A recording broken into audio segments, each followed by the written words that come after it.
안녕하십니까. 2부로 다시 왔습니다. 출발 증시와이드의 최혜린입니다. 연준이 언제쯤 돈을 다시 걷어들일지 기준이 되는 경제지표죠. 미국의 9월달 고용지표가 발표가 됐는데요. 예상보다 3만 명 이상이나 크게 부진한 모습이 잡혔습니다. 셧다운 여파가 반영도 안 된 그런 지표였었는데 미국의 고용이 그만큼 더디게 회복되고 있다는 증거가 포착된 거나 다름없습니다. 때문에 연내 양적 완화 축소는 사실상 물 건너갔다는 것이 월가의 대체적인 중론이 되겠는데요. 이 같은 유동성장이 당분간은 더 이어질 것이다라는 믿음, 그것이 S&P 500을 다시 한번 간밤 사상 최고치로 이끌었고 어제 이미 또 조심스레 연준 최고치를 경신한 우리 증시에도 또한 긍정적인 요인이 되리라 보여집니다.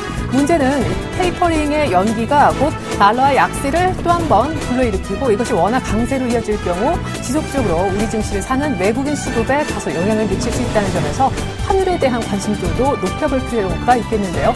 전일 순환매 차원도 있겠지만 내수주가 강세를 보인 것도 원화 강세 때문이다라는 분석도 나오고 있으니까 말이죠. 환율도 신경 쓰이고 시장도 신경 쓰이고 무엇보다 종목 찾기가 가장 궁금해하실 것 같습니다. 어떤 투자 전략이 이 숨 고르는 장에서 필요할 것인지 오늘 2부에서 챙겨드립니다.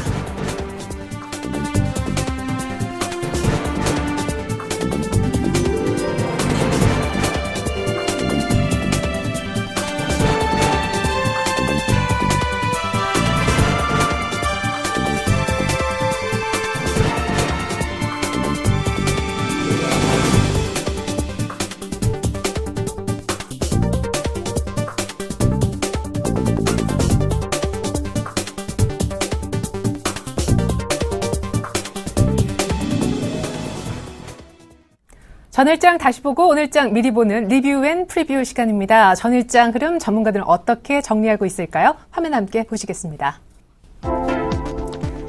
네, 외국인이 38거래 연속 샀네요. 이런 얘기를 우리 최희승 차장님도 해주셨고 맨 마지막 줄에 안상현 대리님도 남겨주셨습니다. 그 밖에 정영훈 팀장님과 김혜란 연구원님은 2050선 얘기를 해주셨는데 2050선 안착 이후에 숨 고르는 장이었다라고 전일장을 평가해 주셨던 분도 계시고 2050선 돌파 이후에 탄력이 조금은 둔화된 장이었다라는 평가도 나온 바 있습니다.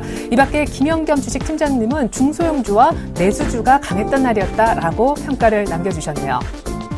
자, 이어서 더욱 중요한 오늘장 프리뷰, 오늘장 변수는요. 먼저 최희승 차장님 양적 완화 유지 전망에 미국발 훈풍이 오늘 불어올 것 같다라고 긍정적인 전망 해주셨습니다.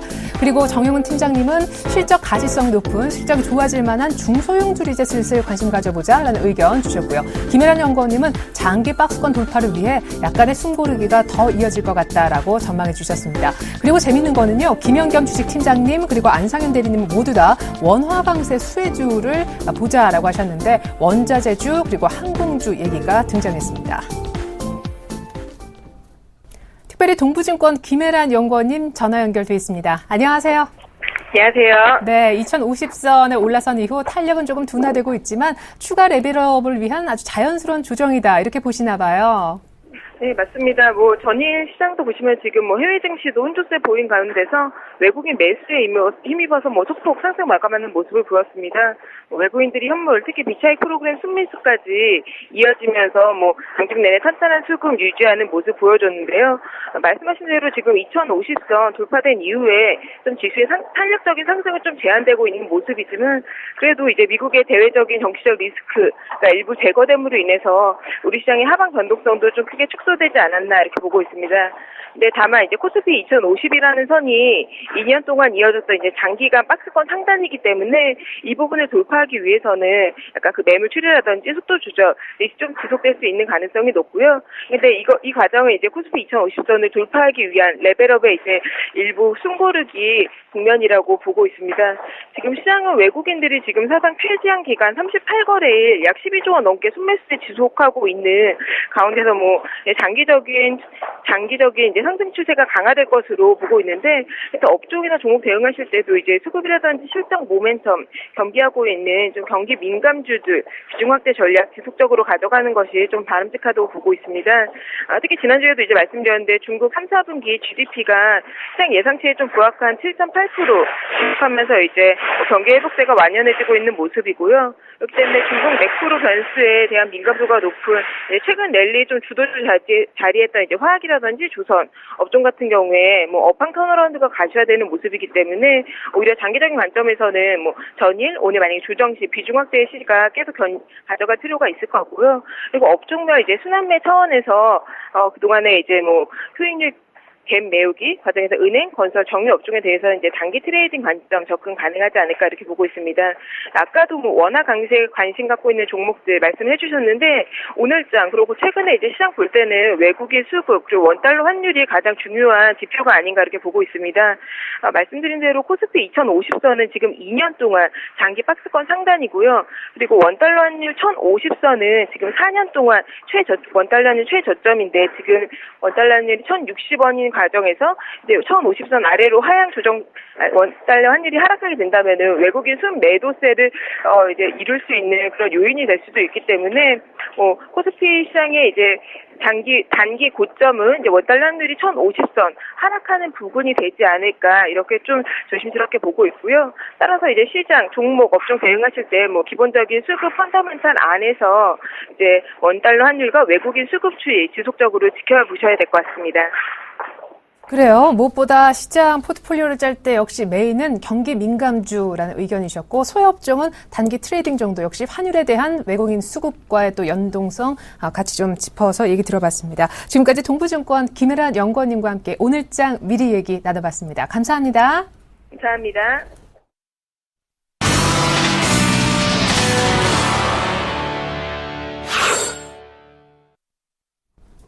네, 넘버원에게 듣는다 시간입니다. SPM의 김영진 대표님 오늘 만나는 날이죠. 대표님 안녕하세요. 예, 안녕하십니까. 네, 장기 박스권 상단인 2050선에 지금 대롱대롱 매달려 있는데 의외로 뭐 특별한 조정은 또 없는 그런 모습입니다. 앞서서도 김혜란 연구원님이 2년간 박스권 상단이다라는 표현을 쓰셨었는데 이 2050을 넘어서면 진정한 레벨업이 된다라고들 기대하고 있더라고요. 2050포인트가 갖는 기술적 의미 이상의 의미를 좀 짚어주셨으면 합니다. 예, 기술적 의미는 지난주에도 말씀을 드렸는데 이번에는 기술적 의미하고 더불어서 이 펀더멘탈도 한번 부과해가지고 한번 볼 필요 있다 이렇게 생각이 됩니다. 기술적 분석으로 봤을 때 이 2050포인트 무겁다라고 이미 말씀을 드렸기 때문에 더 이상 말씀을 안 드리겠고 한번 그림을 보면서 말씀을 드리겠습니다. 이 코스피 주봉을 한번 그려봤는데요. 2003년 이후부터 여태까지의 이제 주봉을 계속 한번 이어봤습니다. 세 개의 추세선, 붉은 추세선을 한번 그려봤는데요. 가운데 추세선이 가장 중요한 것입니다. 그게 장기죠. 장기 상승 추세선입니다. 그것을 이탈한 4번 정도의 푸른 원을 표시해놨습니다. 첫 번째 원이 2008년 금융위기죠. 그 다음에 두 번째, 세 번째, 네 번째 이게 거의 비슷하게 재정부채로 인한 그런 위기들이었죠. 2011년, 2012년이 두바이로부터 시작해서 유로존까지 재정부채고요. 마지막 원이 올해 나타났었던 이탈입니다. 미국 출구 전략하고 아시아 중심의 이머징 금융위기였죠. 그것을 다시 복구하고서 이제 저 추세선, 가운데 있는 추세선으로 넘어서려고 하는 타이밍이 바로 2050포인트죠. 결국 2008년의 민간부채 문제가 이 재정부채로 옮겨간 게 2010년 이후에 푸른 원들이다 이렇게 보시면 될 테고 그렇게 재정부채로 옮겨가면서 부채의 성격이, 부채의 질이 틀려지면서 글로벌 경기 회복에 확인 시그널로 들어서고 있다. 결국 펀더멘탈 자체가 이제 긍정적으로 변화되고 있는 그것이 확인이 되는 것이 2050포인트 복귀다. 이렇게 볼 수가 있겠죠. 한국의 경제가 글로벌 경제를 그대로 나타나기 때문에 글로벌 경제하고 이렇게 연관지어서 말씀을 드린다. 이렇게 말씀을 드리는 것이고요. 또 한국의 경제로 포커스를 맞춰본다면 한국의 경제가 추세 이탈해서 새로운 하락 추세로 이 4번의 푸른 원의 새로운 하락 추세로 만들었던 것이 아니라 이탈한 모습이 일시적인 노이즈였고 다시 성장 추세로 재진입한다 볼 수 있는 중요한 자리가 2050포인트다. 이렇게 볼 수가 있는 것이고요. 그 다음에 볼 수 있는 추세선이 저기 위에 보면은 2012년하고 2013년에 긋는 또 붉은 선 하나 추세선을 그어놨죠. 그게 똑같은 2050포인트인데 예전에 그 추세선을 이미 돌파한 상황이다. 이 점을 말씀을 드리고 싶은 것입니다. 그렇기 때문에 단기 저항 때다라는 생각으로 2050포인트 조심해야 되겠지만 이미 돌파하고 있는 상황이 이어지고 있다. 이렇기 때문에 긍정적인 시그널이 지속되고 있다. 이렇게 볼 필요가 있어 보이고요. 마지막으로 하나 더 이제 붉은 원을 말씀을 드리겠습니다. 향후 논할 때 돌파의 모습은 어느 정도 가능성이 높다라고 생각이 되는데 어떤 모멘텀이 더해지느냐에 따라서 저 붉은 위의 원에서 놓을 것이냐 아래 원에서 이어질 것이냐 이것이 달라질 것입니다. 결국 강한 모멘텀이 더해진다라고 한다면 저 위의 붉은 원 결국 2200포인트 얘기가 나오고 있는 이유다 이렇게 볼 수가 있겠죠. 지금 시장에서 나오고 있는 저 붉은 원으로 진입할 수 있는 가장 큰 모멘텀이라고 본다면은 선진국 경기가 이제 이머징 마켓 쪽으로 스피드오버 된다. 이것에 대한 주장이 나오고 있다는 점을 생각해 보셔야 됩니다. 그거 아무도 모르기 때문에 지금 얘기할 필요는 없겠다 이렇게 말씀을 드리겠고 그런 온기가 이머징 마켓으로 전달이 되는 그런 모습이 4분기다 이렇게 생각들을 하고 있기 때문에 그것이 현실화되면 저 붉은 원, 위의 원으로 진입한다 이렇게 보시면 됩니다. 만약에 그것이 아니라 모멘텀 부재 기간 조정으로 진입할 경우에 아래쪽 원 결국 작은 박스권이 되겠죠. 2000포인트 초반대에서 2100포인트요. 결국 그쪽으로 가게 되면 기간 조정으로 진입을 하겠는데 그래도 추세는 하락으로 진입하는 것이 아니죠. 좀 각도가 낮은 상승 추세가 진행이 되는 것이죠. 그 어느 경우도 붉은 원이 두 개가 있는데 그 어느 경우에도 시장에서 수익을 내기에는 큰 무리가 없는 상황이 전개될 것이다. 이런 관점에서 본다면 시장 그렇게 안 좋다. 아니면은 조정이 나타날 것이다. 이런 상황으로 우리가 지레짐작을 할 필요는 없겠다. 이렇게 말씀을 드리겠습니다. 환율 얘기를 좀 해야겠습니다. 원달러 환율이 이제 곧 1,050원대 진입하려는 모습인데도 외국인들은 계속 삽니다. 고용지표 부진으로 연내 테이퍼링이 어렵다라는 분석이 힘을 얻자 글로벌리 달러와도 재차 약세를 띠더라고요. 그렇습니다.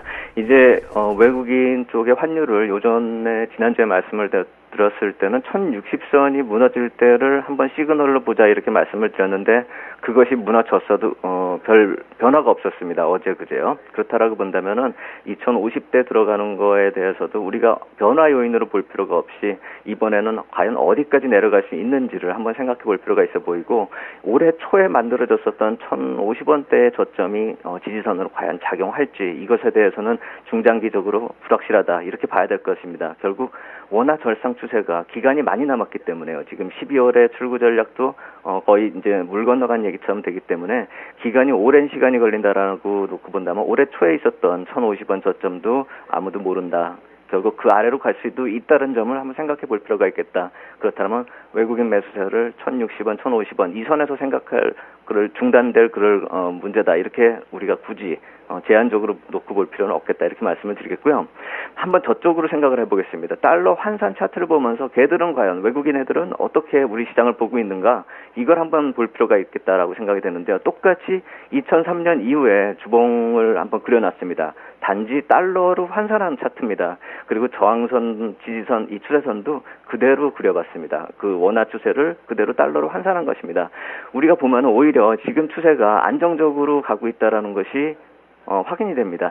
이 푸른 선이 아까 많았었죠. 푸른 원이 많았었는데 이번에는 2008년도 금융위기만 빼면은 아래로 이탈한 적이 없습니다. 결국 추세적으로 계속 상승이 나타나고 있다. 이렇게 볼 수가 있겠고 결국 2007년의 최고점이 2085포인트였었기 때문에 우리가 봤을 때는 별로 그렇게 높아 보이지가 않는다. 이렇게 높아 보이지가 않는다. 결국 상승 여력이 별로 없다라고 이렇게 볼 수가 있겠는데 원화가 아니라 달러 환산 차트로 놓고 본다면 지금 2010년보다 2007년이 오히려 10% 높은 그런 상황이고 지금하고 비교보면 한 20% 정확히 한 19% 정도 남아있다. 이렇게 본다면 만약에 외국인 모습으로 본다면은 2007년보다 인덱스 기준으로 지금 오히려 19%가 내려가 있는 상황이니까 싸 보일 수가 있다라는 점도 한번 생각해 볼 필요가 있어 보이고 원화가 아니라 달러 환산으로 시세를 감안한다면 오히려 역으로 생각해 봤을 때 19%나 상승 여력이 최고점 대비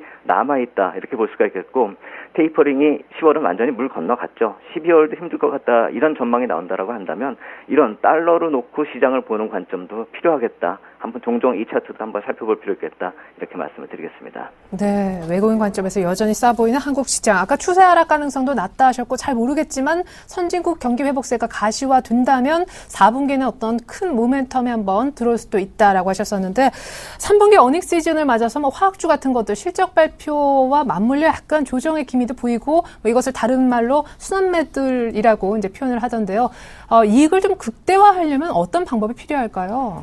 예, 이번 주 다음 주가 어닝이 집중되는 시기죠. 결국 종목별로 부침이 심해질 수 있고 만약에 실적이 좋아도 꺾이는 수가 나타날 수가 있을 것입니다. 그렇기 때문에 주가 상승이 그동안에 좀 많이 올라온 그런 종목들은 이번 주하고 다음 주에 실적 발표 시즌에 맞춰서 한번 이익 실현을 해볼 필요가 있겠다라는 생각이 듭니다. 또 주가 반영이 안 된 경우라고 본다면 지금도 상승이 조금씩 진행이 되고 있는 경우가 있습니다. 단기로 이번 주에 실적이 발표가 되면서 피날레성 상승이 나타날 수 있겠다. 결국 그런 시점에서 이익 실현의 모멘텀으로 이번 주 다음 주가 충분할 것이다. 이렇게 말씀을 드리겠고요. 다만 이러한 경기 회복의 흐름이 아까도 말씀드렸듯이 기술적으로 확인이 되는 상황이기 때문에 이런 이익 실현하고 현금 확보가 재매수를 위한 단기 대응일 뿐이라는 점에서 기술적인 대응이다 이렇게 말씀을 드리겠고요. 결국 중장기적으로 이번에 2050포인트 돌파하는 시그널 자체가 4분기에 글로벌 경기 회복이 확산되는 초기 국면이 될 수가 있다는 점에서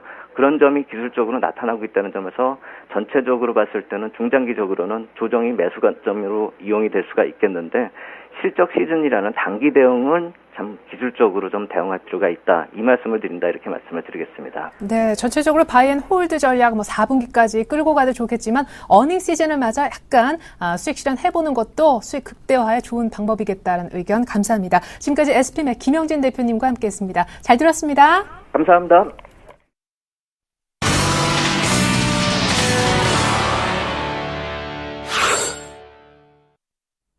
열려라 수급 터져라 거래량 시간입니다. 이제 개장 10분도 채 남지 않았는데 전일 수급 특징주 살펴보고자 합니다. IBK 투자증권 박성환 차장님 불러봅니다. 차장님 안녕하세요. 안녕하세요. 네, 전일 수급 특징주 보고 또 그 가운데 특별한 종목 조언을 좀 요청을 드리겠습니다. 자, 전일 외국인들이요 38거래 연속 샀습니다. 국내 보유 주식 비중이 33%, 약 6년의 최고치인데 코덱스 200 그리고 현대차, 삼성전자 그리고 검찰 압수수색 불구하고 기관은 물량을 내놨지만 외국인의 KT를 조금 담았고요. 한국타이어도 현대차와 연관지와 같이 담아가고 있습니다. 삼성전자도 어제 낙폭이 많이 줄어서 종가상 마감했었는데 외국인들의 매수가 계속 들어가는 모습입니다. 기관은 블록딜 물량을 기관이 많이 받아낸 모양이에요. BNP 파리바 블록셀 얘기가 있었던 신한지주 기관이 전에 가장 많이 매수한 모습이고요. 레버리지를 다시 한번 사고 있습니다. 그리고 어제 장중에 한번 크게 떴었죠. 신고가 상태에서 한번 급등도 했었던 만도 기관이 계속 만지는 종목이고요. 그 밖에 포스코 그리고 NH엔터도 최근에 연일 매수하는 모습도 포착되고 있습니다. 자, 이어서 코스닥 수급 특징주 1위부터 5위까지 정리한 것 보여드리고 있는데 외국인들이 또 신고가를 계속 경신하고 한국형 라스베가스 건설한다 이런 얘기도 나왔어요. 파라다이스 전일 가장 많이 담았고요. 그 밖에 셀트리온 그리고 SN도 최근 연속적으로 담고 있습니다. 중국 콘서트 잘 맞았다는 소식 있지요. 서울반도체, 서울브레인이 그 다음 매수 순이었고요. 기관은 아미코젠을 가장 많이 담았는데 이제 거의 장 처음에 상장했을 때 가격 거의 다 회복하는 모습이고요. 매일유업 역시 전고점이 보입니다. 기관의 매수가 1, 2위로 들어갔던 종목. 그 밖에 디오텍 어제 금융투자가 많이 샀고요. 위메이드도 바닥권에서 매집 그리고 한글과 컴퓨터도 기관이 이틀 연속 사면서 고스란히 주가 상승으로 이어지는 종목들입니다. 네, 박성환 차장님 분석 부탁드립니다. 네, 오늘도 여전히 자동차 관련주 이야기를 드릴 수밖에 없겠네요. 현대차가 18일을 제외하면 외국인이 4일 연속 순매수를 나타냈고요. 최고가 경신 임박입니다. 전체적으로 지금 PER이 현재 7.8배 정도 불과하고요. EPS 상승률은 17.6%로 전년 대비 상당히 높아질 것으로 예상되고 있습니다. 전체적으로 외국인들이 지금 지분율이 평균 46.7% 정도 2001년부터 보였는데요. 그것보다 소폭 낮은 수준이기 때문에 외국인이 더 살 수 있다는 얘기입니다. 글로벌 완성차 업체로서였던 릴레이팅 일단 보이고 있고요. 전체적으로 지금 해외 공장 부분에서 중국 상용차 공장 짓고 있고 해외 비중은 향후에도 계속해서 상승할 부분이 있는 것 같습니다. 또한 중국 4공장 건설 발표도 조만간 이루어질 것으로 예상하고 있고요. 또한 이제 2세대 DH 제네시스는 11월 국내 출시될 예정이고요. 전체적으로 미국과 중동 등에는 내년 초부터 판매될 계획입니다. 신형 제네시스는 현대의 첫 번째 올 휠 드라이브 즉 상시 사륜 구동 세단으로서 전체적으로 첨단 기술이 적용될 전망인데요. 아마 출시로 인해서 국내외에서 브랜드 가치 향상이 가속될 전망으로 보고 있습니다. 소나타 효과도 곧 시작하고 있는데요.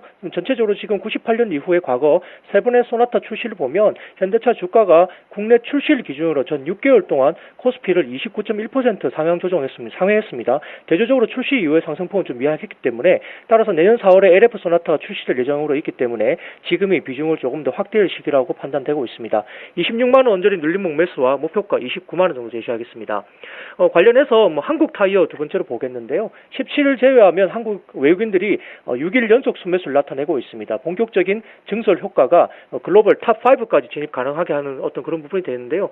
최근에 글로벌 톱 7인 한국 타이어가 12년부터 4년간 중국과 인도네시아 공장을 매년 300만 번씩 증설할 계획이고요. 미국 테네시에도 2016년부터 신규 공장을 가동할 전망입니다. 전체적으로 지금 또한 유럽 시장 회복 수혜주로 보고 있는데 아마 중국, 인도네시아 신공장 가동 및 헝가리 증설 계획하고 있기 때문에 장기 성장성 측면에서 볼 땐 여전히 매력적으로 볼 수 있습니다. 또한 2014년 유럽 시장 수요가 살아날 것으로 전망되고 있고요. 이런 부분에서 아마 한국 타이어는 2012년 점유율이 7.4%까지 올렸기 때문에 2008년 점유율이 5.2%를 감안하면은 전체적으로 유럽 수요 증가에 따라서 증가를 계속적으로 상승하고 있는 것 같습니다.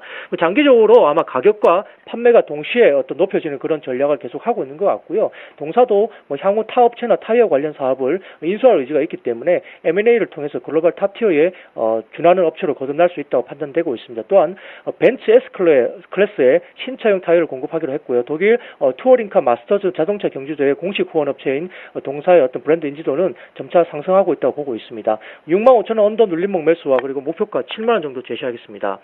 마지막 종목은 SM인데요. 최근에 외국인이 3일 연속 순매수를 나타냈습니다. 바닥권 탈피를 하고 있는 모습이고요. 중국 시장 성공 가능성 확인했는데 지난 19일 중국 베이징 올림픽 주 경기장에서 SM타운 라이브 월드 투어 인 베이징을 개최하면서 총 7만 명을 목격했습니다. 7만 명이란 대규모의 중국 관람객을 어렵지 않게 목격했다는 점, 그리고 엑소의 인기가 기존 가수인 슈퍼주니어나 동방신기를 넘을 정도로 굉장히 높았다는 점이 긍정적이고요. 아직은 시작 단계지만 향후에 동야펑리라든지 환야원화 그리고 화이브라더스 등 대규모 어떤 그런 매니지먼트사와 손잡고 좀 더 체계적으로 중국 시장을 공략할 계획을 갖고 있기 때문에 긍정적으로 판단됩니다. 또한 3분기보다 4분기가 더 좋을 것으로 예상되고 있는데요. 전체적으로 지금 2분기 말에 출시된 엑소의 1집 앨범은 현재까지 92만 장 이상 판매되면서 3, 4분기에 나누어서 인식될 예정이고요. 또한 SM의 콘서트 중에 연말에 집중된 SM타운 공연이 가장 이익률이 높기 때문에 수익성은 3분기보다 4분기가 더 좋을 전망입니다. 20%의 영업이익률 회복도 지금 저희들이 전망하고 있는데요. 또한 엑소라는 거대한 라인업이 추가된 점, 그리고 자회사들과 시너지가 본격화되고 있다는 점이 2014년 이후에 고성장에 대한 기대도 또한 가능하게 하고 있습니다. 38,500원 언저리 눌림목 매수와 목표가 44,000원 제시하겠습니다. 네, 오늘은 수급 주체 가운데 외국인에 주목하시면서 현대차, 한국타이어 눌림목 매수 얘기해 주셨고요. SM도 외국인이 최근에 3일 연속 꾸준히 사는 종목이다라시면서 눌림목 매수 38,500원 언저리 가격대까지 주셨습니다. 지금까지 IBK 투자증권 박성환 차장님과 함께 해봤습니다. 종목 분석 잘 들었습니다. 감사합니다.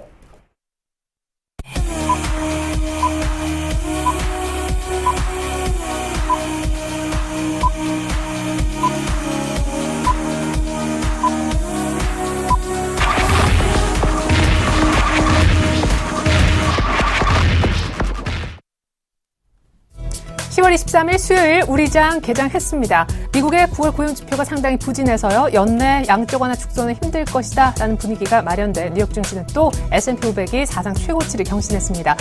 우리 역시 이런 분위기를 타지 않을까라는 것이 대체적인 전망인데요. 어제 이미 종가상 2056포인트 연중 최고치를 또 뒷심을 발휘해 경신을 했었었죠. 전일장 얘기하는 데 있어서 비책 중심의 프로그램 매수세가 5천억가량 유입됐다는 사실을 얘기 안 할 수가 없겠습니다. 무엇보다 이 유동성 장이 계속될 때 원화가 추가로 강세를 보임에도 외국인들이 더 탄력적으로 국내 증시를 사줄 수 있을지도 관심사인데요.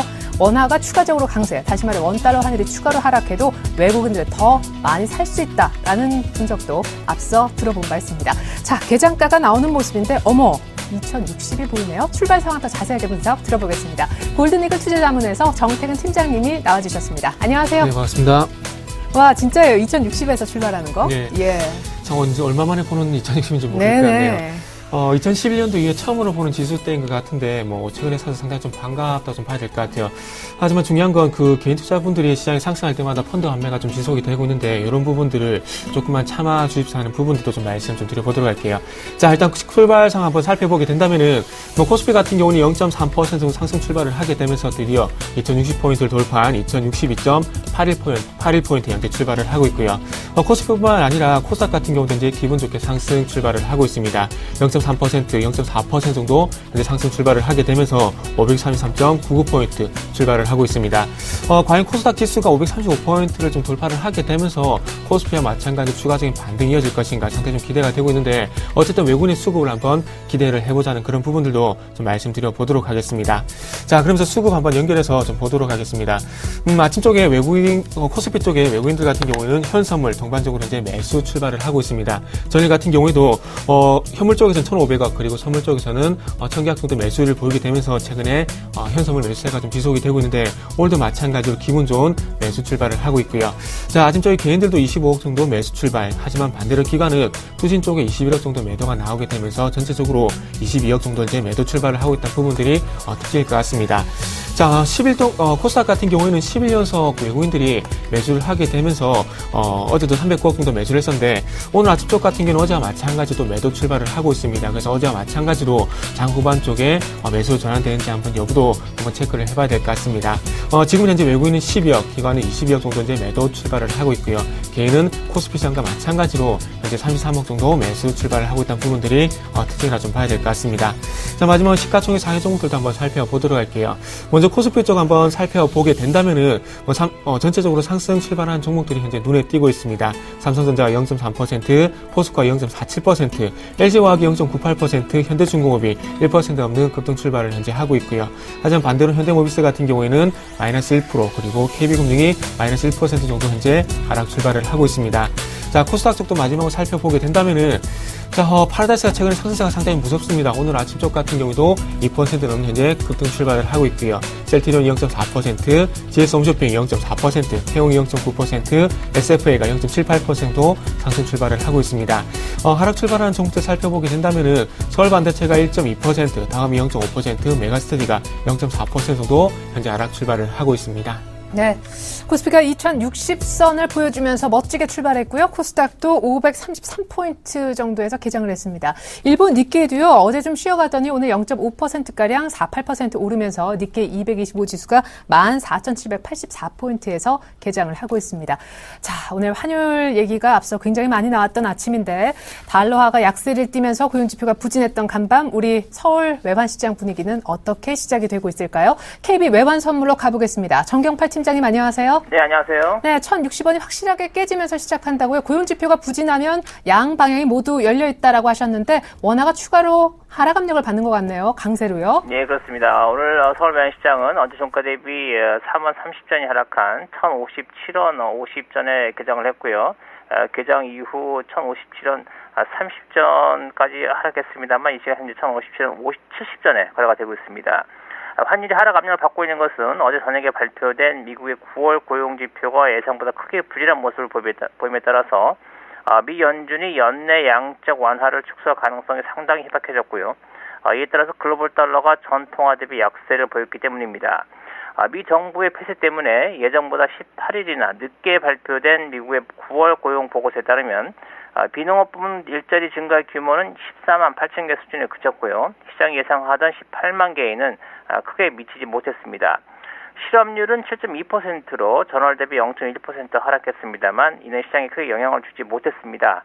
이것은 미국의 노동 참여율이 63.2%로 35년 내 최저 수준을 기록하면서 실업률의 하락이 노동시장에 실망하고 떠난 구직 포기자들로 인해서 적지 않게 영향을 받았다는 것을 말해주고 있고요. 이러한 전반적인 상황은 미 연준이 9월의 양적 완화 축소를 연기한 점과 또 버냉키 의장이 실업률을 더 이상 의미 있는 지표로서 활용하지 않겠다고 언급한 점을 정당화시키고 있습니다. 현 시점에서 시장은 미 연준의 테이퍼링이 내년으로 연기될 것에 대해서 거의 확실한 분위기인데요. 내년 1월에 취임하는 옐런 의장에게 일정 기간 준비할 시간이 필요하다는 점과 또 내년 2월까지 미 정치권의 부채 협상이 지속될 것이다라는 점을 근거로 해서 빨라야 내년 3월에 가서야 양적 완화 축소가 시작될 것이다라는 전망이 힘을 얻고 있습니다. 이러한 전망이 달러화로 하여금 엔화와 유로화 그리고 호주 달러 등 주요 상대 통화 대비 급락하게 하는 배경이 되었고요. 이러한 흐름은 최소한 금년 내내 지속될 가능성이 있겠습니다. 이와 같은 국제 외환 시장의 반응을 고려할 때 지난밤 뉴욕 여고외 시장에서 달러원 1개월물이 현물 환율로 환산해서 어제 서울시장 종가 대비 1원 70전 하락에 그친 것은 하락폭이 매우 작다고 볼 수가 있고요. 이것은 달러 원의 하락 속도를 제어하기 위한 당국의 매수 개입이 있었기 때문으로 추정하고 있습니다. 지난밤 뉴욕 여교 시장에서 달러 원 1개월물의 장중 저점이 1,059원 20전인데요. 현물 환율로 환산하면 1,057원 수준입니다. 따라서 오늘 서울 외환시장에서 종가가 마침내 1,050원대 형성될 것인가 하는 점이 주요 관전 포인트가 되겠고요. 올해 연 저점인 1,054원 50전이 가시권에 들어온 만큼 당국의 행보는 그 어느 때보다도 분주해질 것으로 예상됩니다. 오늘 1,050원 후반대를 중심으로 한 움직임이 이어지겠습니다. 네, 당국 개입이 일단 가장 큰 변수가 될 것으로 보이네요. 테이퍼링은 내년 3월이 유력하다라는 말씀도 다시 한번 들을 수 있었습니다. KB 외환선물 장용파 팀장님 감사합니다. 네, 감사합니다.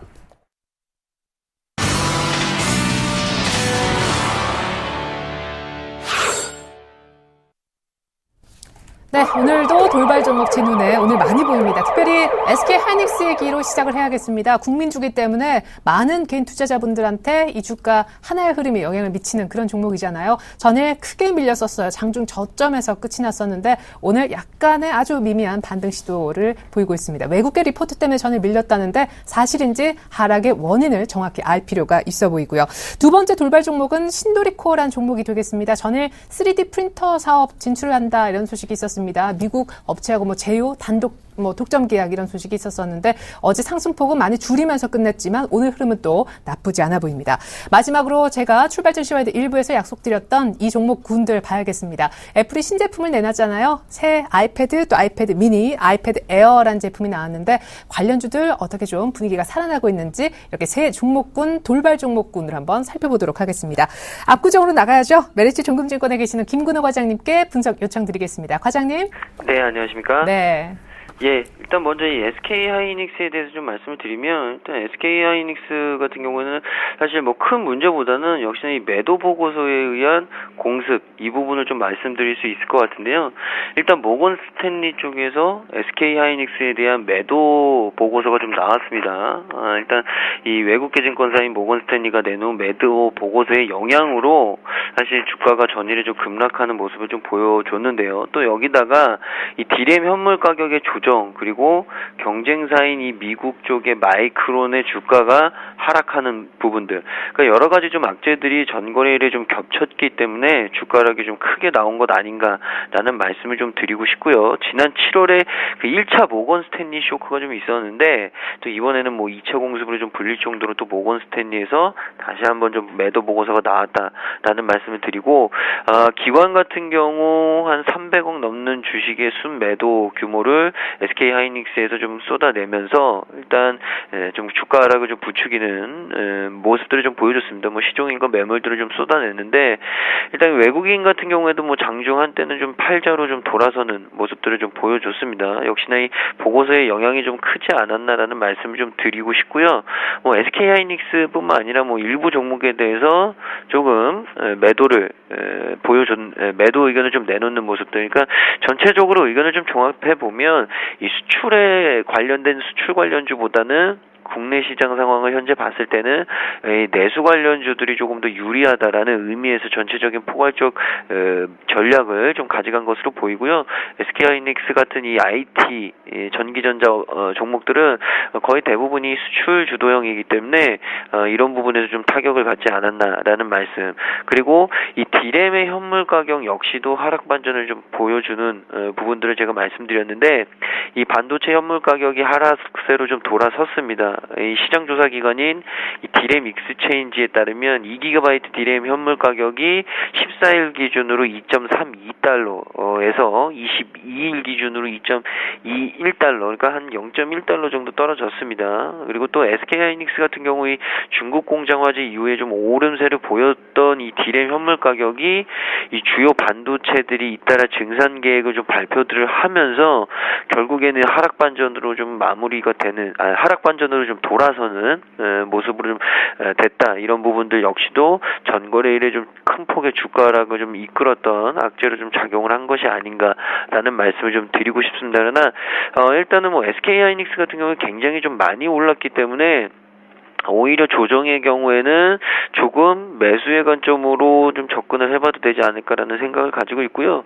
뭐 일봉으로 보았을 때는 32,000원 선에서는 매수 가능해 보인다. 그리고 주봉상으로도 32,000원대부터 30,000원대까지는 매수를 좀 해봐도 되지 않을까라는 생각을 좀 가지고 있습니다. 이 부분을 좀 참고하시라는 말씀. 그리고 또 더 넓게 뭐 월봉까지 좀 가자면 30,000원대는 어느 정도 좀 지지할 수 있는 부분들이 좀 보인다. 라는 말씀을 좀 드리면서 조금 더 빠진다면 오히려 좀 관심을 가져보자 라는 말씀을 좀 드리고요. 신도리코 같은 경우에는 이 3D 프린터 진출 소식에 좀 상승이 나오고 있는데 최근에 이 3D 프린터가 시장이 굉장히 좀 관건인 것 같습니다. 뭐 물론 이 3D 프린터 사업이 사실 과연 상용화가 되느냐 이 부분이 굉장히 좀 관건이었는데 중요한 것은 최근에 이 거의 상용화 단계로 좀 접어들었다라는 말씀을 좀 드리고요. 이 신도리코 같은 경우에는 이 미국의 3D 프린터 제조사인 이 3D 시스템즈와 독점 판매 계약을 체결하고 이 3D 프린터인 큐브라는 프린터가 있습니다. 이 큐브를 국내에서 선보이겠다고 22일 날 밝혔고요.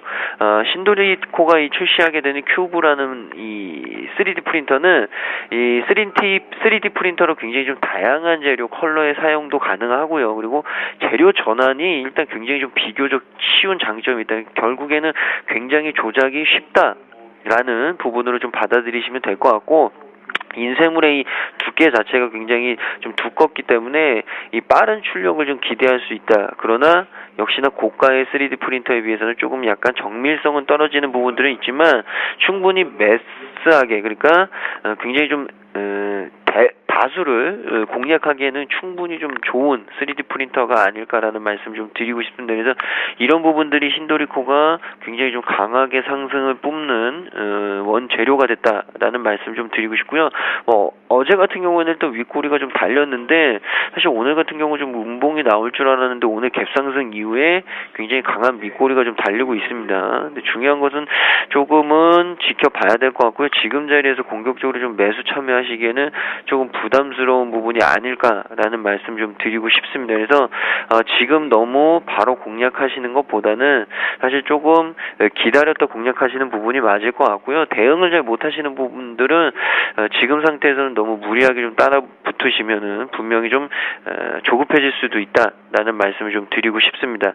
그리고 마지막 종목이 애플 관련주들에 대해서 좀 말씀을 드리면 사실 애플이 신규 제품인 이 아이패드 에어 이 부분을 좀 출시를 발표를 하면서 이 관련주들이 굉장히 좀 요동치는 모습을 좀 보여주고 있는데 일단은 신제품에 대한 부분이 굉장히 좀 강하게 좀 받아들여지고 있는 것 같습니다. 일단 애플 관련주로는 역시나 대표적인 대형주는 LG 디스플레이가 있을 텐데요.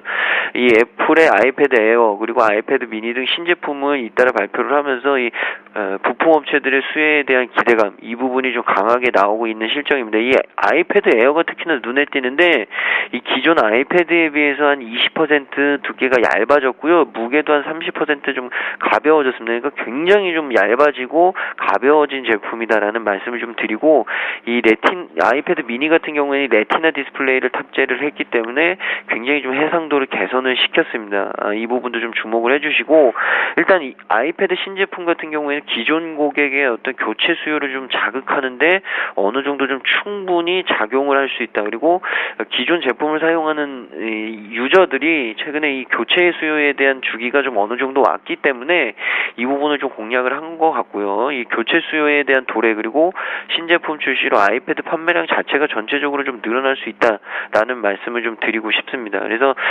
관련주로 일단 LG 디스플레이를 좀 말씀을 드리면 LG 디스플레이 같은 경우에는 일단 굉장히 좀 많이 조정을 받은 이후에 좀 반등을 모색하는 부분들이 좀 있습니다. 그러니까 지금 가격대는 그렇게 25,000원, 뭐 24,000원대 후반 이 가격대는 충분히 좀 공략은 가능하다. 근데 중요한 것은 만약에 상승이 재차 좀 반등이 빠르게 나오지 않는다면 조금은 고민을 해보셔야 되는 종목이라는 말씀 좀 드리고 싶고요. 뭐 작은 종목으로는 이라이콤이나 실리콘웍스 같은 경우들이 있는데 일단 뭐 이라이콤 같은 경우에는 어느 정도 최근에 좀 주가가 반영은 좀 된 것 같습니다. 일단 어제 오늘 좀 조정이 나오는데 중요한 것은 11선 가격 그러니까 가격적으로는 한 17,800원 지금 가격대죠. 그러니까 18,000원 선 선에서 17,000원 후반대 가격이 좀 지지가 되면 반등은 좀 모색할 수 있는 차트라는 말씀을 좀 드리고요. 실리콘웍스도 좀 관심이 가시는 분들도 많으실 텐데 일단 양봉이 3개 정도 나왔기 때문에 오늘 하루 정도는 좀 쉬어갈 수 있는 패턴은 분명히 맞는 것 같습니다. 그러나 실리콘웍스도 최근에 좀 바닥권에서 반등을 모색하는 분위기들을 좀 형성하고 있습니다. 그래서 22,000원 후반대, 그러니까 지금 가격대부터 뭐 한 22,500원대까지는 충분히 좀 매수를 고려해 보실 수 있는 가격이긴 하지만 실리콘웍스도 마찬가지입니다. LG 디스플레이처럼 빠르게 반등이 못 나오면 좀 고민하셔야 될 종목이다라는 말씀 드리겠습니다. 감사드립니다. 이 밖에 다른 특징주 더 살펴보죠. 현대중공업이 이틀 연속 빠르게 반등을 이어오면서 5일선을 오늘 아침 회복했습니다. 파라다이스 아까 대단하다라고 정 팀장님이 얘기를 해주셨었는데 영종도에 뭐 추가적으로 레저타운을 건설한다 그랬잖아요. 오늘 추가적인 상승세도 포착되고 있고 NC소프트는요. 어제 한번 급등하면서 20만 원에서 주가가 마감이 됐었는데 오늘 갭상승을 했습니다. 테스나 어제 코스닥에 신규 상장한 새내기 주였었는데 어제 하한가로 맞췄고 오늘까지도 내림세입니다. 이상 네 종목을 정태근 팀장님께서 살펴주시죠. 네, 일단 뭐 현대중공업부터 좀 살펴보도록 할게요. 이틀 연속 반등이 나오게 되면서 앵커님께서 언급을 하셨듯이 5일선 현재 회복하는 흐름이 현재 전개가 되고 있습니다. 일시적인 어떤 조정 국면이 나오긴 했지만 시장의 어떤 추가적인 강세가 좀 이어지게 되면서 시장 상승 현재 좀 동반이 되는 그런 모습도 연출이 되고 있습니다. 자, 현대중공업 같은 경우에는 뭐 더 이상 모멘텀을 할 수 있는 부분들은 수주밖에 없을 것 같습니다. 그래서 그런 부분들은 제외하고 말씀을 좀 드려야 될 것 같은데, 조금 새로운 내용은 아니고요. 현대중공업뿐만 아니라 조선 빅3를 보실 때, 과연 기대감으로 계속해서 가져갈 것인가, 아니면 현실적인 실적 문제를 볼 것인가, 여기에 대한 고민을 좀 해봐야 될 것 같은데, 지금 현재 LG화학이 화학 섹터가 지금 LG화학이 먼저 실적 문제가 부각이 되게 되면서 상승이 현재 좀 주춤하고 있습니다. 그렇기 때문에, LG화학의 어떤 흐름을 봤을 때, 조선주도 그렇게 안심을 할 수 없는 구간에 좀 봐야 될 것 같아요. 작년에 그 현대중공업을 한번 예를 들게 된다면은, 실적이 한 5천, 영업이익 5,900 정도 나왔었는데, 3분기 예상 영업이익이 한 3,000억 정도 현재 형성이 되는 것으로 예상이 되고 있습니다. 그렇다면, 아직까지 전년 동기 대비해서 실적이 개선되지 않고 있다는 그런 흐름들을 볼 때, 실적 문제가 일시적으로는 발목을 잡을 가능성이 좀 있을 것 같아요. 그래서, 오늘부터 해서는, 제가 보기엔 현대중공업 같은 경우 27만 5천 원, 요 가격대를 좀 계속해서 지켜서 나가게 되면서, 기간 조정을, 이어갈 것인가, 아니면 가격 조정이 나올 것인가, 그거 좀 중요할 것 같은데, 저는 아마 좀 기간 시장의 어떤 상승세를 보게 된다면 실적 문제가 좀 부각이 되더라도 기대감이 더 크게 작용할 수 있기 때문에 기간 조정이 이어질 가능성이 있을 것 같습니다. 그래서 그 가격대를 저는 한 27만 5천 원 정도 한번 제시를 해보고 싶고요. 최근에 기관이 조금 발을 빼는 모습들이 연출이 되고 있는데 기관의 수급도 마찬가지로 조금 체크를 해봐야 되지 않겠나 생각을 하고 있습니다. 아울러 현대중공업뿐만 아니라 삼성중공업 그리고 대우조선해양 둘 다 마찬가지로 지금 현재 최근에 어떤 상승세 계속해서 유지가 될 것인가 그러면서 기간 조정으로 마무리가 될 것인가 그런 부분들 조금 보시면 도움이 되실 것 같습니다. 네. 자, 다음은 NC소프트 좀 보도록 할게요. 자, NC소프트가 최근에 와서 좀 많이 부각이 되고 있는데 차트를 좀 확대시켜 보게 된다면은 요 정도는 올해 초에 들어와서 이미 바닥을 다지게 되면서 완만하게 우상향을 하고 있는 모습이 연출이 되고 있습니다. 어떻게 본다면 그 NC소프트가 상당히 잘 나갔었는데 영업이익이 500억 원대까지 곤두박질 치게 되면서 주가 흐름이 상당히 안 좋았었는데 NC소프트도 그런 이유인 것 같아요. 더 이상 나빠지지 않는다. 그러면서 중국에 대한 모멘텀 그리고 신작에 대한 모멘텀 이런 부분들이 좀 부각이 되는 것 같아요. 그래서 상당히 NC소프트를 가지고 계신 분들 상당히 반가운 소식이라 봐야 될 것 같은데 자 일단은 블레이드 소울이 4분기부터 로얄티 수익이 들어온다고 합니다. 중국에서 들어오는데 기존의 리니지의 어떤 로얄티와 합쳐져서 영업이익을 개선시키는 요인으로 좀 작용하지 않겠나 생각을 하고 있고요.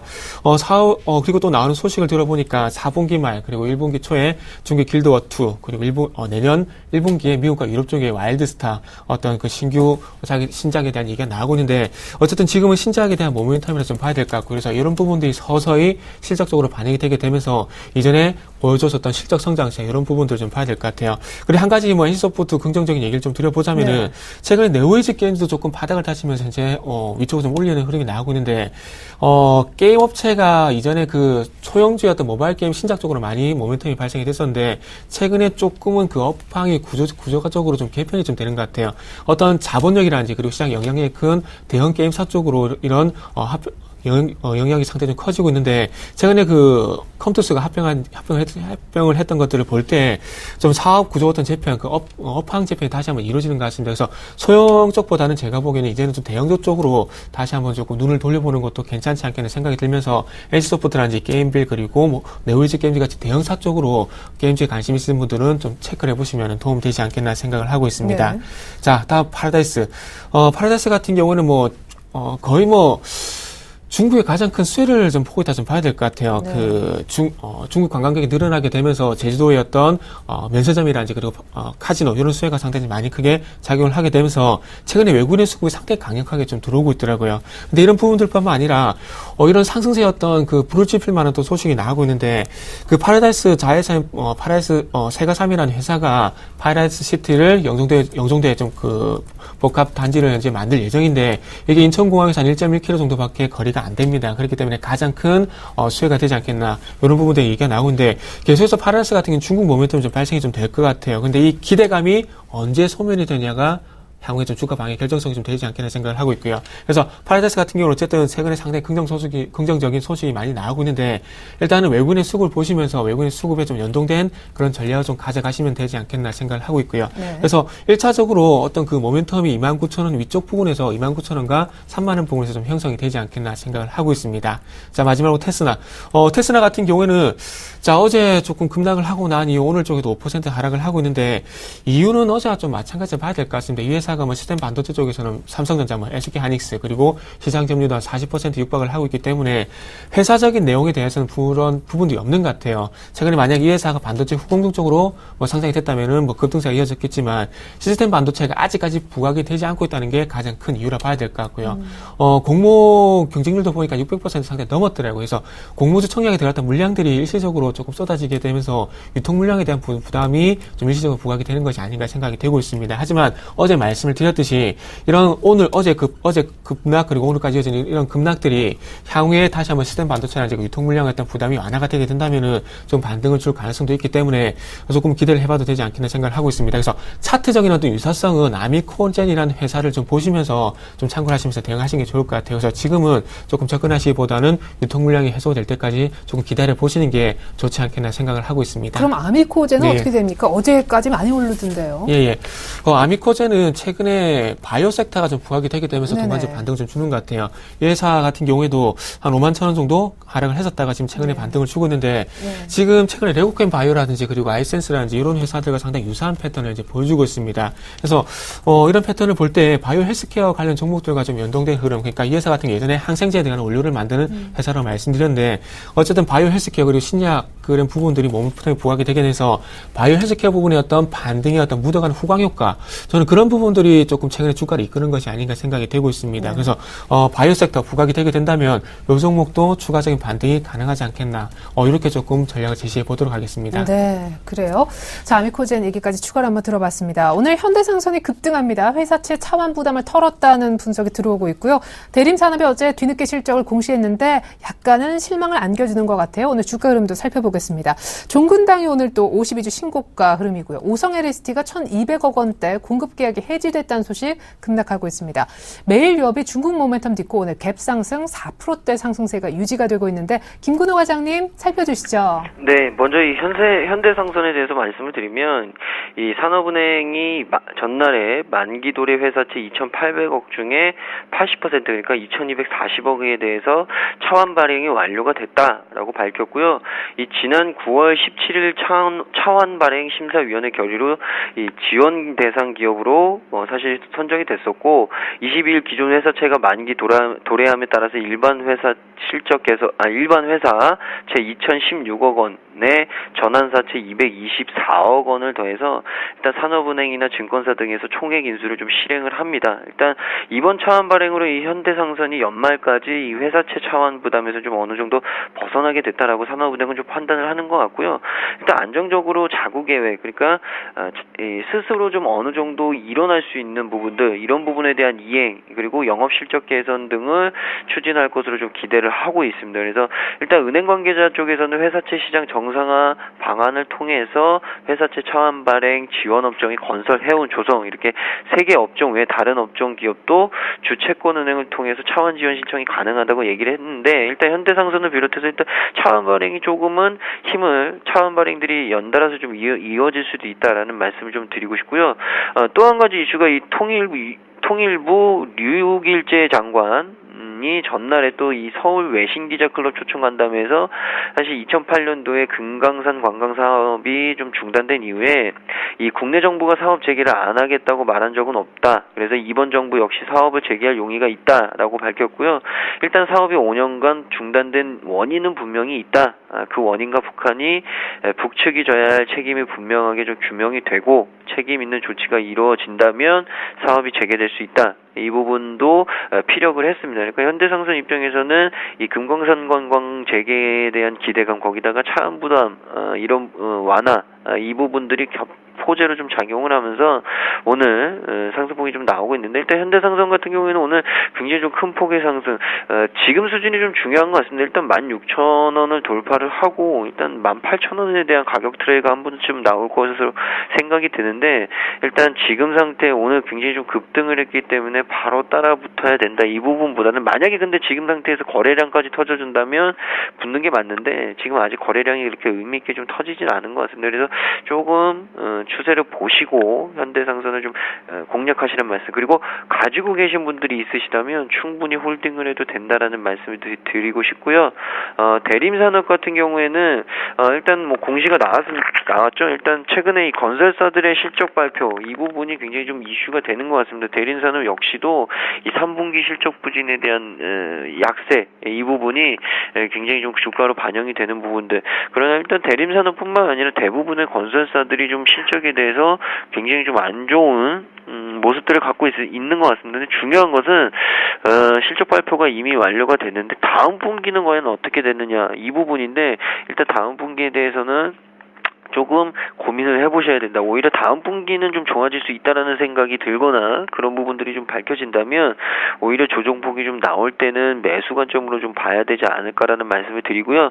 일단 대림산업 같은 경우에는 3분기 어느 정도 좀 미흡은 했으나 일단 아직 그래도 성장에 대한 부분은 어느 정도 기대를 하고 있다. 이 부분은 시장 참여자들 그리고 기관들이 어느 정도 좀 이견은 같은 것 같습니다. 그래서 3분기는 좀 안 좋게 지나갈 수 있더라도 중요한 것은 4분기에는 그래도 개선될 수 있다라는 말씀을 좀 드리고 싶고, 이 유화 부분의 실적은 어느 정도 좀 개선이 되고 있다라는 말씀도 좀 드리고 싶습니다. 제가 화학업종에 대해서 계속적으로 좀 강조를 드렸던 것 같은데 이 대림산업 역시도 이 유화 부분은 좀 좋아질 가능성이 있다라는 생각이 들고요. 그것은 3분기를 기점으로 충분히 가능하다라는 말씀을 좀 드리고 싶습니다. 그래서 유화 부분이 좀 회복이 된다면 전체적으로도 실적 개선에 좀 도움이 될 수 있다라는 말씀 드리고, 일단 종근당 같은 경우에는 이 지배구조 안정화에 따른 매출에 대한 급증 이 부분이 좀 또 제기가 되고 있는데, 이 종근당이 지주사 전환 후에 안정적인 경영권을 확보하고 신규 사업에 좀 집중하고 있다라고 판단을 하고 있고요. 이 순환기계 의약품 매출 증가로 연 10% 이상의 매출 증가가 가능하다라는 게 증권사 쪽에서 리포트를 좀 나왔습니다. 그러니까 일단 종근당이 성장에 좀 어느 정도 좀 박차를 가할 수 있는 무대가 토양이 좀 갖춰졌다라고 생각이 좀 가지고들 있는 것 같고요. 이런 부분들이 좋은 어떤 의견들로 좀 전환된 것 아닌가라는 말씀 좀 드리고 싶고, 일단 오늘 73,000원대 신고가가 나왔는데 중요한 것은 이 73,000원이 한 73,300원, 500원 정도 가격이 밴드 저항으로 좀 작용을 하고 있습니다. 근데 만약에 이 73,500원 가격이 강하게 상승 돌파될 경우에는 그만큼 추가적인 상승도 가능하다라는 의미로 좀 받아들이셔야 된다라는 말씀 드리고요.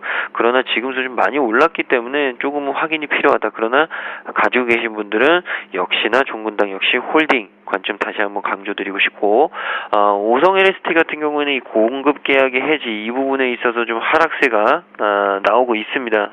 오성 LST가 오늘 또 약세를 보이는 이유인데 이 지난 2010년 미리네 솔라와 체결한 태양전 지형 실리콘 웨이퍼 장기 공급 계약을 해지한다고 공시를 했습니다. 해지 금액은 굉장히 큽니다. 1241억 2672만 원. 최근 매출액 대비해서 거의 118% 정도 되는 규모입니다. 그러니까 최근 매출액보다 훨씬 더 큰 금액이라고 말씀을 드리고 싶고요.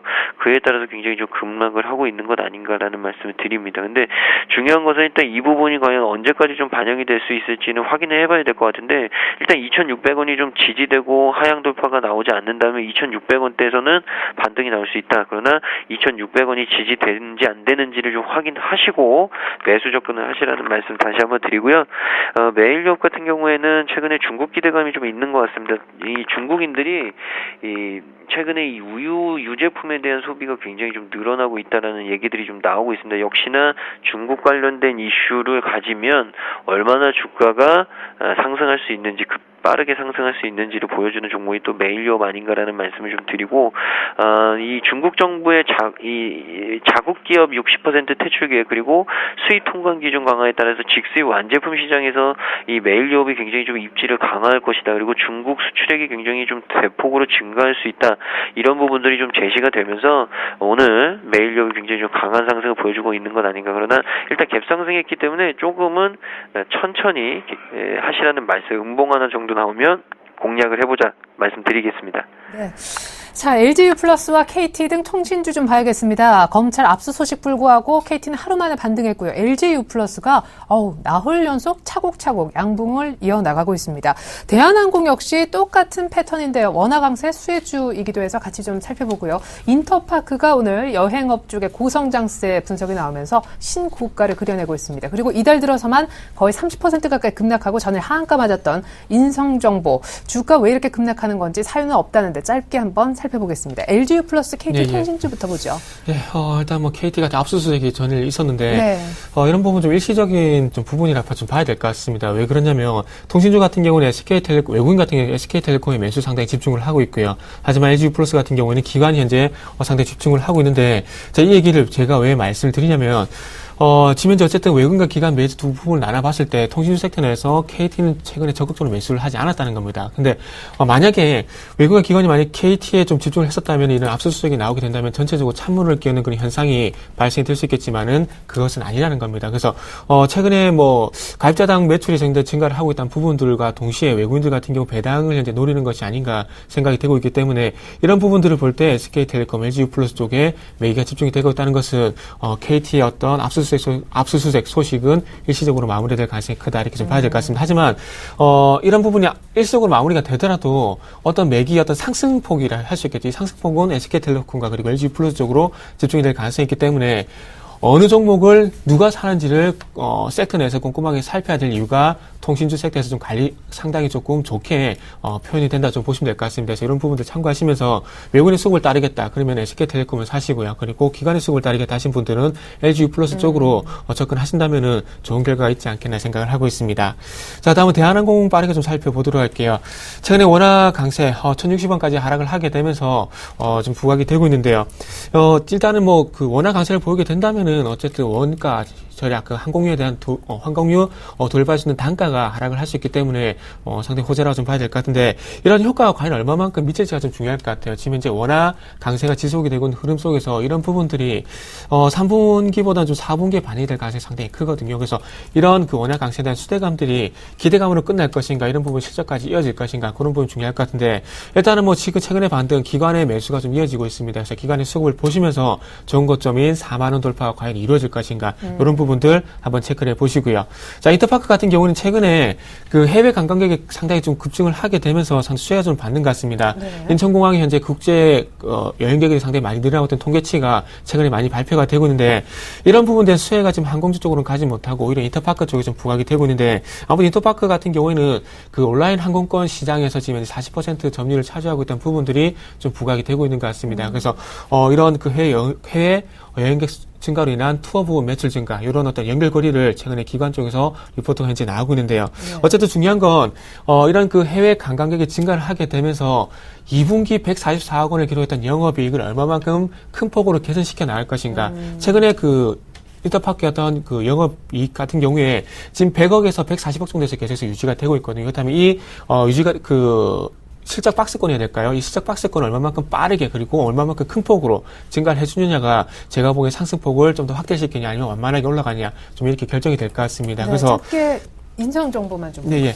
그래서 실적 그런 부분 좀 봐야 될 것 같고요. 인선 정보 같은 경우에 일단은 저도 이 부분을 봤는데 무슨 일인가요? 뚜렷한 이유는 현재 나오지 않고 있더라고요. 그래서 저도 상당히 좀 궁금한데 일단은 보이지 않는 어떤 지분 싸움이 아닌가 그런 추측만 좀 해볼 수 있을 것 같아요. 그래서 최근에 조회 공시에 대한 들어갔는데 최근에 급등을 할 때 조회 공시가 나왔을 때 급등세가 멈추는 경우가 많았었고요. 그리고 급락을 할 때 거기에 대한 조회 공시가 나왔을 때 급락이 좀 멈추는 경우가 상당히 많았었거든요. 그래서 이런 과거 사례로 봤을 때 급락이 지금 부분에서 멈춰질 가능성은 있다. 이런 부분 말씀드려보고 싶고 그렇다면 급락이 멈춰지면 바로 반등이 나오는 것인가? 거기에 대한 부분들은 조금 신뢰가 떨어진다고 보기 때문에 많이 빠졌다고 무작정 접근해야 될 종목은 아니란 부분들을 말씀드리면서 어쨌든 원격질 요격에 대한 부분들의 얘기가 나오게 된다면 인성정보는 조금 제외시키는 게 좋지 않겠나 생각을 하고 있습니다. 네.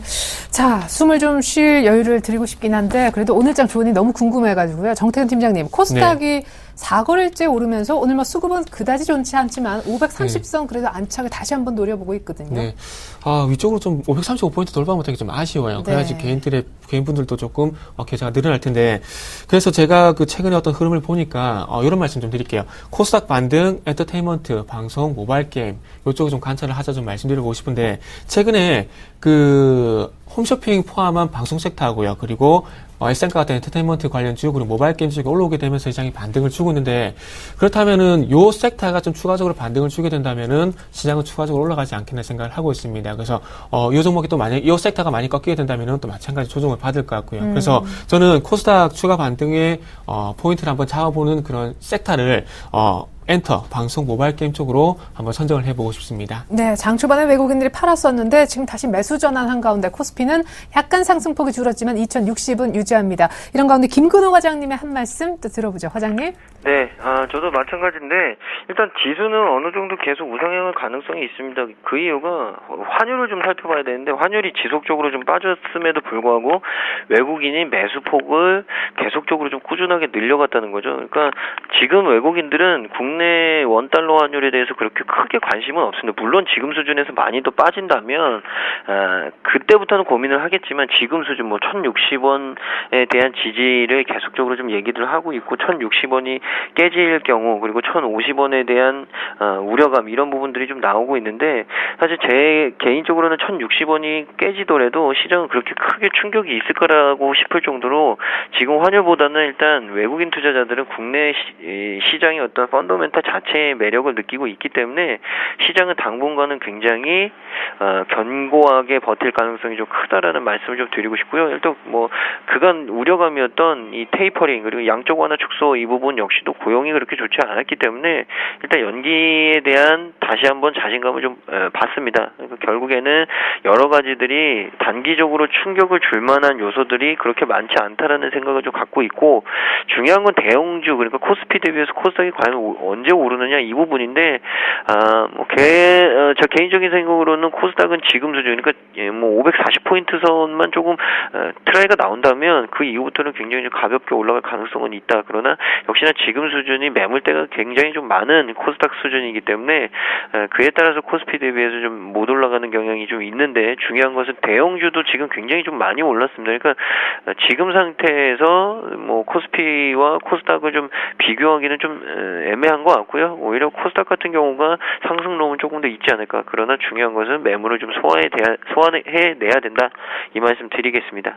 네, 얼른 코스닥이 좀 가볍게 올라서 많은 개인분들이 웃을 수 있었으면 좋겠습니다. 기대가 현실화되는 그날 한번 같이 기다려보자고요. 지금까지 골든에글 투자자문 정태근 팀장님 그리고 멀리 화상으로 메리츠 종금증권 압구정 지점에서 김근호 과장님이 도와주셨습니다. 두 분 모두 수고 많으셨습니다. 네, 감사합니다.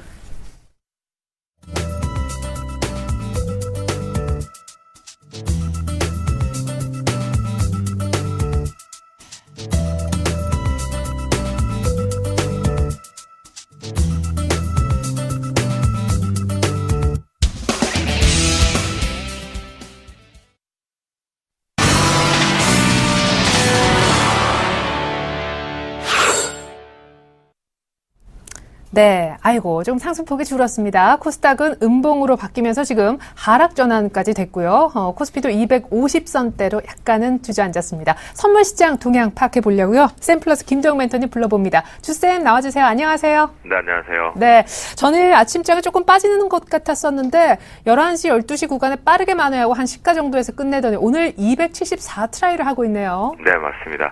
결국 말씀드렸던 이번에 오버랩을 감안한 오버슈팅을 감안한 머니게임의 위쪽 상단은 274를 찍어낼 것이다 라고 말씀드렸는데 그 전략이 그대로 지금 나오고 있는 것 같습니다. 자, 그런데 어제 지금 우리 체린 아나운서가 정확하게 맥점을 짚으셔서 애널리스트 하셔도 될 것 같다라는 생각이 전 정말 드는데요. 어제 이제 투신 쪽이 3천억을 시장에다가 확 하고 쏟아부었죠. 그 덕에 좀 우리가 좀 같이 웃었으면 좋았을 텐데 파생 투자자 하시는 분들은 뭐 만약 신호등이 있으셨다라면 바로 스위칭으로 수익을 1피 이상을 바로 순간적으로 한 땀 한 땀 모을 수 있는 위치이기도 했었습니다. 자, 그런데요, 우리가 어제 그 중국발 지표 이후에 미국발 쪽에 대한 이제 중요 지표가 나왔죠. 해서 코거리, 길거리 분명히 나왔다라고 말씀 좀 드리겠고요. 그 관점 대비해서 우리나라는 광부합 출발은 되었지만 금일 좀 특징적이 있다라면 일단 프로그램의 베이시스가 껌딱지 형상화가 좀 만들어지고 있고 전체적으로 뭔가 이 폭풍 전야를 준비하고 있는 것 같은 그런 조금 싸한 느낌들이 일부 나오고 있습니다. 특히 이는 대부분의 시가총액 상위권 종목군들이 단기 고점에 대한 눌림 조정 쪽의 신호가 확정이 되면서 신호등에서 나오면서 싸한 느낌들을 좀 그냥 배제할 수는 없는 상황인 것 같은데요. 해외발의 광부가 출발된 이후에 라울로 매세를 계속 그나마 유지를 하고 있었던 것은 외국인 창구였다라고 보시는 게 좋습니다. 하지만 외국인들 창구가 상당히 공격적으로 지금 따라붙이면서 확대를 하고 있는 모습은 아니겠고요. 양쪽 시작인 기관계주와 개인들의 포지션에 의해서 변동성이 같은 피자 조각의 8조각을 나눠먹는 형국이다라고 보시면 좋겠습니다. 현재 금일장 개인들의 창구 쪽에서 움직이는 모습은 이번 같은 경우에는 오늘장 출발과 함께 개인들의 포지션이 좀 만들어지고 있겠고요. 인덱스 자금 쪽에 창구를 이용한 여러 가지 자문사 형태도 좀 있을 것 같겠고요. 랩 상품 정도 좀 있을 것 같은데 그쪽은 좀 없는 상태겠고요. 기관계 쪽에서 잘 봐야 될 거 이 투신입니다. 분명한 건 어제 쐈다라는 거죠. 누적 포지션에 대한 매도 포지션의 절반 정도를 줄였음에도 불구하고 출발과 함께 매도로 확정지면서 들어온다. 자, 그렇다고 한다면 이 규모를 감안해서 놓고 봤을 때 시장의 전체를 보면 신규 포지션 부분보다는 일부 청산도 포함되어 있다라는 것을 조금은 열어두시는 것이 가장 좋겠습니다. 또한 최근 거래일수 대비해서 포지션 자체를 봤을 때 옵션 시장이 거래가 텅 비어가고 있습니다. 선물 시장 쪽에서 거래도 많이 쉬어가고 있는 템포인데 옵션 시장마저도 오늘은 출발과 함께 좀 쉬어가는데요.